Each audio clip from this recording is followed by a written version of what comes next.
اپنے مہمان خصوصی جناب مولانا عبدالرشید صاحب امام و خطیب محمدی مسجد خانپورہ سے درخواست کرتے ہیں کہ آپ تشریف لائیں اور ہم سامعین کو محظوظ فرمائیں۔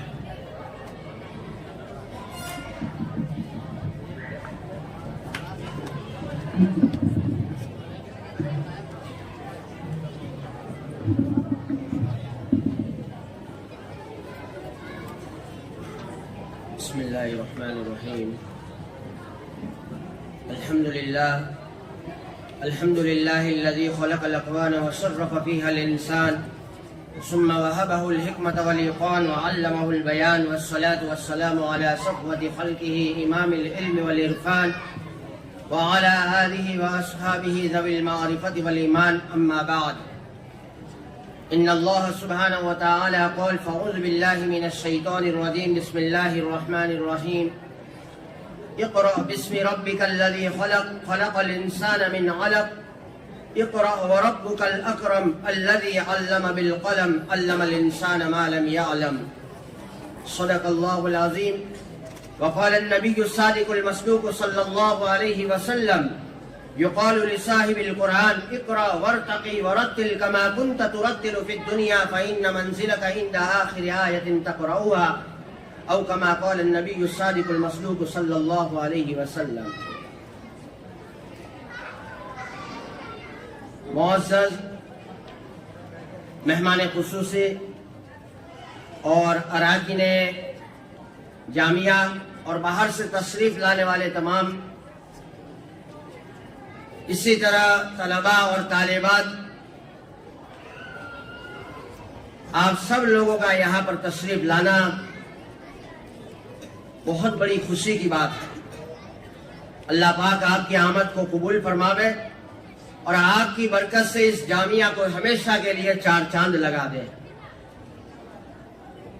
ہمارے سامنے اس وقت یہ جو چھوٹا سا ایک پروگرام ہے، یہ دکھنے میں بالکل چھوٹا سا پروگرام ہے، لیکن اسٹیج پہ آ کے ایک حدیث بولنا یا قرآن کی ایک آیت کو پڑھنا، یہ ہر ایک کے بس کی بات نہیں ہے۔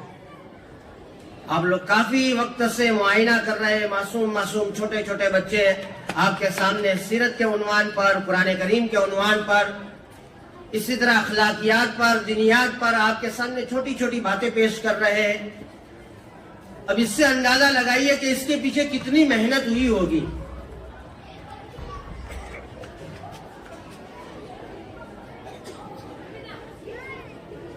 اس کے پیچھے کتنا وقت ان کے پیچھے ان کے استادوں نے کھپایا ہوگا، تب جا کے یہ آپ کے سامنے ہمت کے ساتھ ہر سوال کا جواب دینے پر فرمایا کہ تیار ہو گئے۔ اور علم یہ بہت بڑی دولت ہے۔ یہ جامعہ کا جو نظام ہے، اسی طرح فرمایا پوری دنیا میں جو بھی مدارس کا نظام ہے، اگر یہ نظام نہ ہوتا تو ہمارے ایمان کا تحفظ نہ ہوتا۔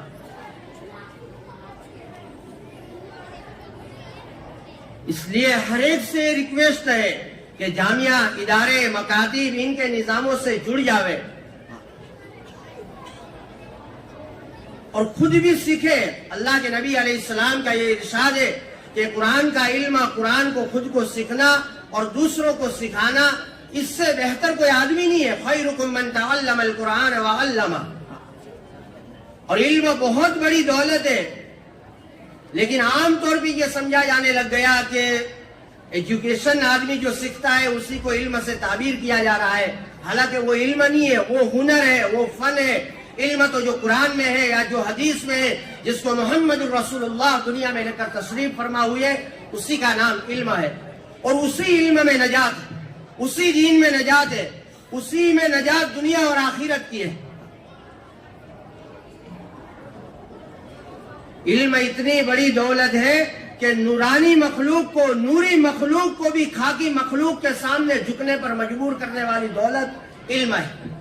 حضرت سیدنا آدم علیہ السلام کو اللہ تعالیٰ نے جب پیدا فرمایا اور انہیں قیامت تک آنے والی تمام چیزوں کا علم سکھایا،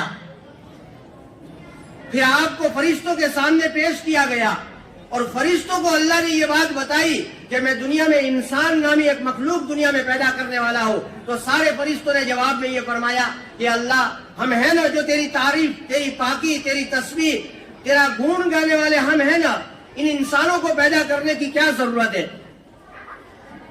تو اللہ نے آدم علیہ السلام کو فرشتوں کے سامنے لا کر کھڑا کر دیا، اور فرشتوں سے اللہ نے کوشچن کیا، سوال کیا، اس کو کیا کہتے ہیں؟ کہ جی ہم نہیں جانتے۔ اس کو کیا کہتے ہیں؟ کہ جی ہم نہیں جانتے۔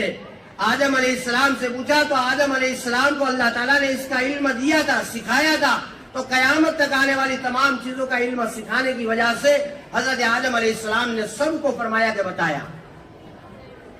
تو فرشتوں نے اپنی ہار مانی۔ اس ہار کی وجہ سے کیا ہوا کہ اللہ نے حکم دیا کہ سارے فرشتوں اسجدوا لآدم، آدم علیہ السلام کو سجدہ کرو، فسجد الملائکۃ کلھم، کہ سارے فرشتوں نے آدم علیہ السلام کے سامنے سجدہ کر دیا۔ علم اتنی بڑی دولت ہے کہ نورانی مخلوق کو بھی خاکی مخلوق کے سامنے جھکنے پر مجبور کرا دیا۔ اس لیے آپ سے بھی ریکویسٹ ہے، آپ سے مؤدبانہ درخواست ہے، آپ خود بھی قرآن کا، حدیث کا علم سیکھو، اپنے بچوں کو بھی سکھاؤ، اس کا نظام اپنے گھروں میں بناؤ، اور اس کا نظام جو چل رہا ہے ہمارے اڑوس پڑوس میں، جو بھی جامعہ ہے، جو بھی مکاتب ہے، یا جو بھی مدارس ہے، اس سے جڑ جایا کرو، ان کا تعاون کرو۔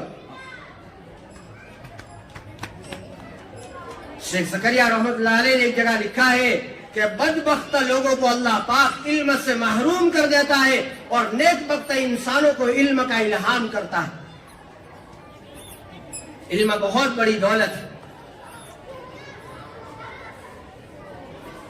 ایک حافظ قرآن کتنے بڑے فضائل کے ساتھ، کتنے بڑے فرمایا اعجاز کے ساتھ دنیا میں رہتا ہے، اور آخرت میں اس کا مرتبہ کیا ہے؟ اللہ کے حبیب کا فرمان ہے کہ قیامت کے دن اس حافظ قرآن سے کہا جائے گا جنت کے درجوں پر چڑھتا جا، قرآن کو پڑھتا جا، جنت کے درجوں پر چڑھتا جا، جہاں تیری آخری آیت وہی تیرا آخری ٹھکانہ بنے گا۔ ایک حدیث میں فرمایا وَلْبِسَ وَالِدَاهُ تَاجًا يَوْمَ الْقِيَامَةِ أَحْسَنُ ضَوْءُهُ، کہ قیامت کے دن اس حافظ قرآن کے والدین کو ایک ایسا تاج پہنایا جائے گا کہ سورج کی روشنی بھی اس تاج کے سامنے پھیکی پڑ جائے گی۔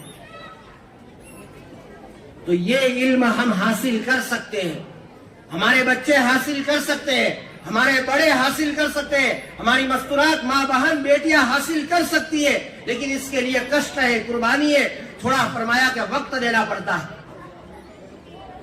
ہم دنیا کے تمام شعبوں کو چاٹ لیتے ہیں، دنیا کے تمام شعبوں میں فرمایا فروغ حاصل کرتے ہیں، لیکن ہمیں وضو کے فرائض کا پتہ نہیں ہے، غسل کے فرائض کا پتہ نہیں ہے، ماں باپ کا مقام کیا ہے۔ یہ دنیا کی کوئی یونیورسٹیاں یا دنیا کی کوئی اسکولیں، کوئی کالجیں نہیں سکھاتی ہے۔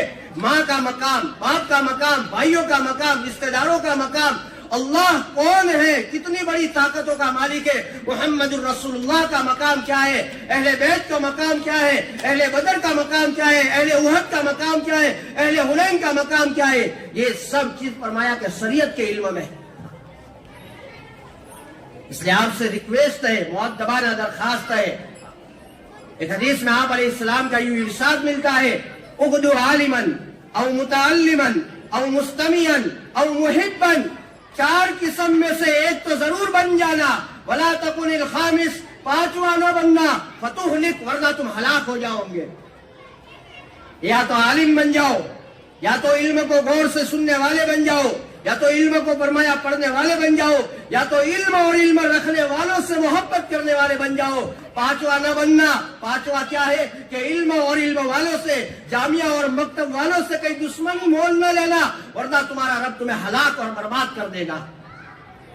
یہ 1450 سال پہلے محمد الرسول اللہ نے یہ پیغام دیا۔ اس لیے معزز سامعین کرام، آپ سب سے ریکویسٹ کرتا ہوں، یہ ایسی کتاب ہے جو بچے ہمارے سامنے پیش کر رہے تھے نا، یہ ایک ایسی عظیم کتاب ہے کہ تمام آسمانی کتابوں کو اللہ تعالیٰ نے منسوخ کر دیا، اور قرآن کو قیامت تک کے لیے، ساری دنیا کی انسانیت کے لیے زندہ جاوید کلام بنا دیا اور چیلنج دے دیا کہ قیامت کی صبح تک ساری دنیا کے انسانوں کو یہ چیلنج ہے فَأْتُوا بِسُورَةٍ مِّن مِّثْلِهِ وَادْعُوا شُهَدَاءَكُم مِّن دُونِ اللَّهِ إِن كُنتُمْ صَادِقِينَ، اگر تم میں دم ہے تو ایک آیت لے آؤ، ایک سورت لے آؤ، تمہیں قیامت کی صبح تک کا یہ چیلنج ہے، مہلت ہے، موقع ہے۔ اور بڑے بڑے ماہر لوگ دنیا میں آئے، بڑے بڑے ماہر لوگ آئے جنہوں نے قرآن کی ٹکر میں اپنا کلام تیار کیا۔ عبداللہ ابن المغفا ایک عربی شاعر دنیا میں پیدا ہوا، اس سے پہلے یمن کا ایک بادشاہ گزرا ہے۔ بس میں اپنی بات کو انشاءاللہ جلدی سے سمیٹتا ہوں۔ اس کا ایک بیٹا تھا امرؤ القیس، بعد میں اس کا نام بنا۔ جب یہ بیٹا 10 برس کی عمر کو پہنچا تو اس کے باپ نے اپنے 2 غلاموں کو بلایا کہ میرے اس بیٹے کو لے جاؤ اور پھلا پہاڑ کے پیچھے جا کے اس کو ذبح کر دو۔ کیوں بھائی، کیا ہوا؟ اس بیٹے نے کیا جرم کیا کہ بیٹا 10 سال کا ہو گیا اور میرے بیٹے نے کوئی شعر و شاعری نہیں کی؟ کیونکہ قرآن کریم اس زمانے میں اترا ہے جس زمانے میں عربوں میں شعر و شاعری عروج پر پہنچی ہوئی تھی، اور جو سب سے بہترین شعر کہتا تھا اس کا کلام بیت اللہ کے دروازوں پر لٹکایا جاتا تھا۔ تو یمن کے اس بادشاہ کا بیٹا جس کا نام بعد میں امرؤ القیس بنا، 10 سال کی عمر لی لیکن ایک شعر نہیں پڑھا، تو باپ کو اس بیٹے کی پیدائش پر، نسب پر، نسل پر شک ہو گیا کہ یہ میرا بیٹا ہے یا کسی اور کا ہے، تو اپنے غلاموں سے کہا کہ اس کو ذبح کر دو۔ غلام بادشاہ کے حکم کے مطابق بیٹے کو لے کر گئے پہاڑ کے پیچھے اور خنجر نکالا اور بیٹے کے گلے پہ رکھا، تو بیٹے نے ایک دم ایک شعر پڑھا، خفا نبکی من حبیب لسحق اللواء فبین الدخول فحومل، ایک شعر پڑھا۔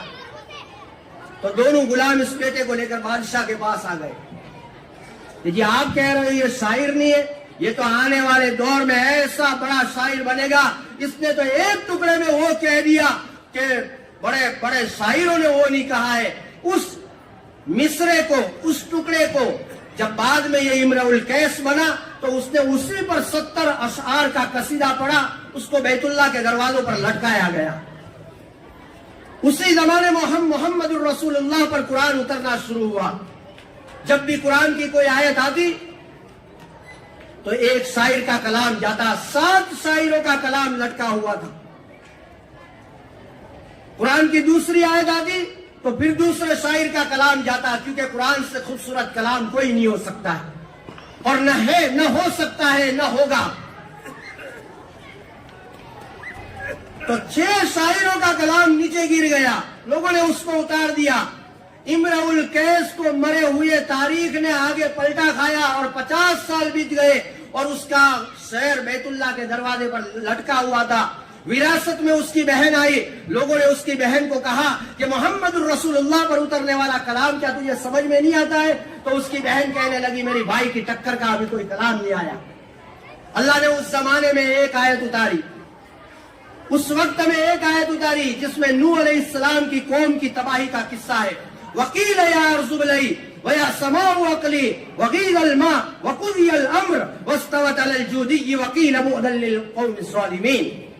اگر آپ کو عربی نہیں آتا ہے تو سمجھ میں نہیں آئے گا، لیکن الفاظ کی طاقت، اس کا ردم یہ تو بتا رہا ہے کہ کیسا ٹھوک رہا ہے۔